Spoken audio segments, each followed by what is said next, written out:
Habermas Between Naturalism and Religion is a collection of essays that grapples with some of the most pressing questions of modern society, particularly the tension between secularism and religious belief. In the context of philosophical inquiry, Habermas, one of the leading thinkers of contemporary philosophy, explores the shifting relationships between religion, science, and reason, paying close attention to how these forces interact in a rapidly modernizing world. One of the central concerns in this book is the role of religion in a post-secular society. Habermas argues that while modernity has historically been defined by the marginalization of religion, this marginalization is no longer sustainable or reflective of societal realities. Religion, Habermas suggests, continues to play a vital role in shaping moral and ethical discourses, and it cannot simply be relegated to the private sphere. In a pluralistic world, religious and secular perspectives must coexist and engage with one another in public deliberation. Habermas begins by outlining the foundational aspects of naturalism, which views the world purely through the lens of scientific rationality, dismissing religious or metaphysical explanations as irrelevant or outdated. Naturalism assumes that everything can be explained in terms of physical processes and empirical data, leaving little room for religious or transcendental beliefs. Habermas is critical of this approach, suggesting that naturalism's dismissal of religion as irrational or pre-modern ignores the deep and varied ways in which religious belief informs human life, identity, and culture. For Habermas, religion provides not just a personal or private form of meaning, but contributes to the public discourse on justice, ethics, and human dignity. He critiques what he sees as an overly simplistic view of secularization that predicts the inevitable decline of religion. Instead, Habermas posits that religion continues to have an essential function in the ethical foundations of society, especially when it comes to grappling with existential questions about life, death, suffering, and morality. He argues that while scientific rationality excels at explaining the natural world, it often falls short in addressing normative questions, those that pertain to how we ought to live. The book further delves into the notion of post-secularism, where Habermas challenges the idea that modernity is synonymous with secularism. He suggests that we are witnessing a shift toward a post-secular age, where the resurgence of religion in public life cannot be ignored. While modernity may have led to the privatization of religious belief, recent global events, and the persistence of religious communities in political and social realms suggest that secularization is not as complete as once thought.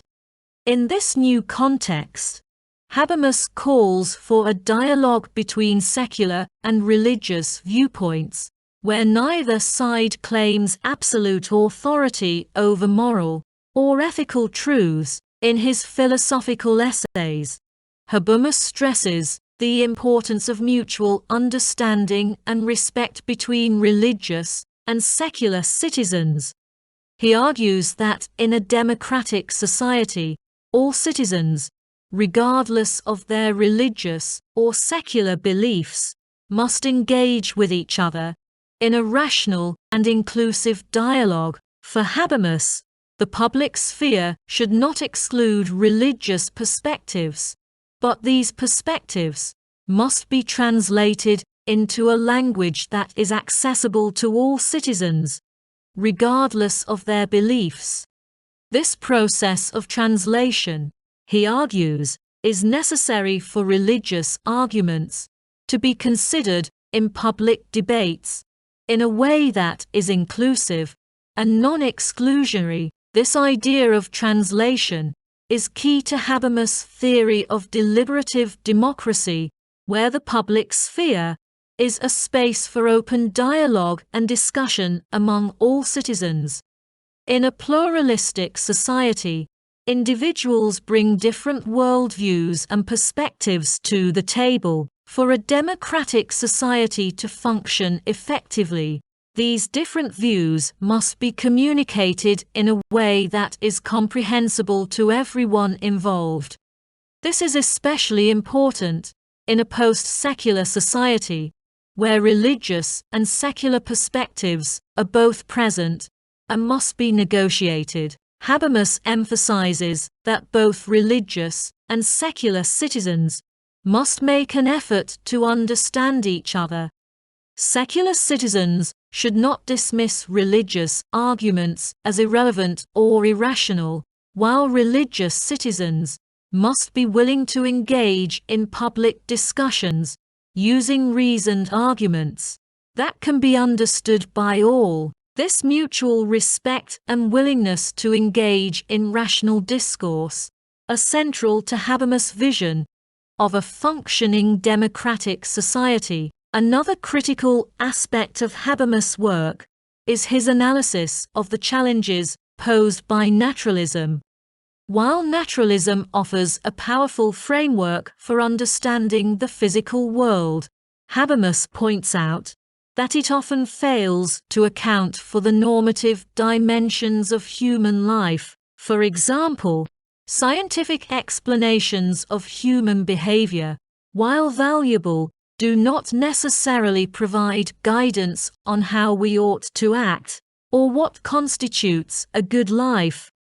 Naturalism tends to reduce human beings to mere biological entities, neglecting the moral and ethical questions that are essential to human existence. Habermas does not reject naturalism outright, but he advocates for a more nuanced approach that recognizes the limits of scientific reasoning.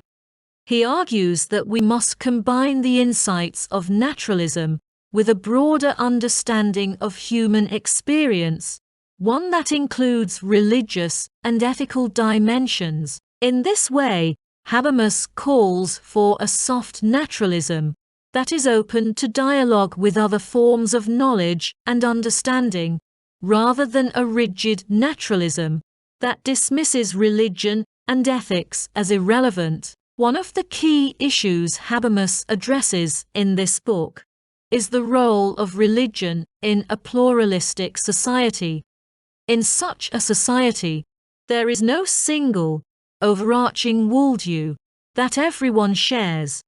Instead, individuals hold a variety of beliefs, some religious and some secular.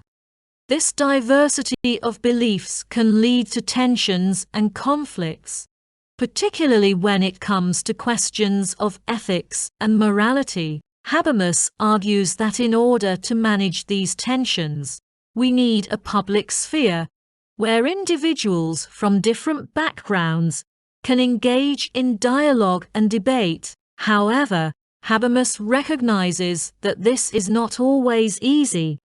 Religious beliefs are often deeply held and can be difficult to reconcile with secular perspectives.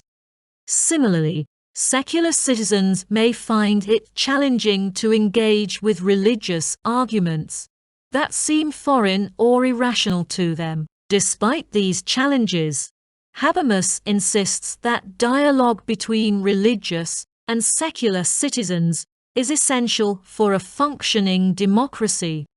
He argues that only through mutual understanding and respect can we build a society that is inclusive and fair to all. The book also touches on the importance of the state in managing the relationship between religion and secularism.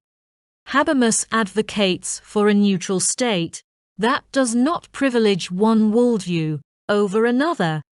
The state should ensure that all citizens, regardless of their beliefs, have the opportunity to participate in public life on equal terms. This requires a careful balancing act, as the state must respect religious freedom while also maintaining a secular public sphere that is accessible to everyone. Habermas' discussions in between naturalism and religion ultimately revolve around the idea that modern societies must find a way to integrate both religious and secular perspectives into their ethical and political frameworks. He is deeply concerned with the fragmentation of worldviews that modernity has produced, and he suggests that a dialogue between religion and reason is the best way to address the moral and existential questions that concern all human beings.